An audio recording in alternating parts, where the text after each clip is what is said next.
जय हिंद विद्यार्थी मित्रांनो, स्वागत आहे आपले स्वप्नवीर डिफेन्स करिअर अकॅडमी या ऑनलाईन प्लॅटफॉर्ममध्ये. मित्रांनो, आज आपण नळावरील उदाहरण बघू. तर हा प्रश्न सोडवताना कुठलेही ट्रिक न वापरता प्रश्न कसा सोडवायचा तर बघणार. प्रश्न काय आहे, पहिल्या नळाने टाकी 8 तासात पूर्ण भरते, दुसऱ्या नळाने तीच टाकी 12 तासात पूर्ण भरते. जर दोन्ही नळे एकाच वेळी चालू केली तर टाकी किती तासात पूर्ण भरेल? तुम्हाला पर्याय इथे दिलेला आहे 3.3/4, दुसरा पर्याय 4/5 - 3, तिसरा पर्याय 4.4/5 आणि चौथा पर्याय की 8.5/4. तर मित्रांनो, असा प्रश्न सोडवताना कुठलेही सूत्र न वापरता प्रश्न कसा सोडवायचा? जे दोन्ही संख्या दिलेल्या आहे आधी त्या संख्येचा काय करा, गुणाकार करून टाका. छेदात दोन्ही संख्यांची बेरीज करून टाका. बेरीज का करायची? कारण दोन्ही नळ एकदा चालू केले तर टाकी भरते म्हणून बेरीज करा. ठीक आहे. 8 + 12 म्हणजे या दोघांचा गुणाकार किती येतोय? 12×8 = 96.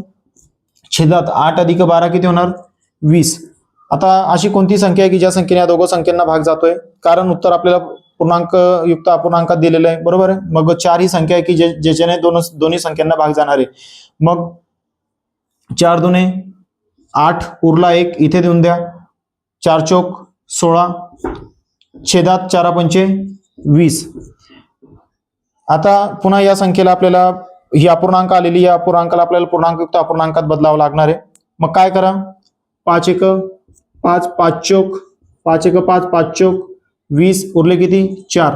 म्हणजे या प्रश्नाचं उत्तर काय आलंय? 4.4/5. पण ही 4/5 म्हणजेच नेमकं किती मिनिट आहे? जर असं तुम्हाला कोणी विचारलं तर काय करणार? या 4/5 ला आपण मिनिटात कन्वर्ट करायचे. म्हणजेच काय? 4/5 × 60. मग आता या 60 ला 5 ने भाग जातोय म्हणून भाग देऊन टाका.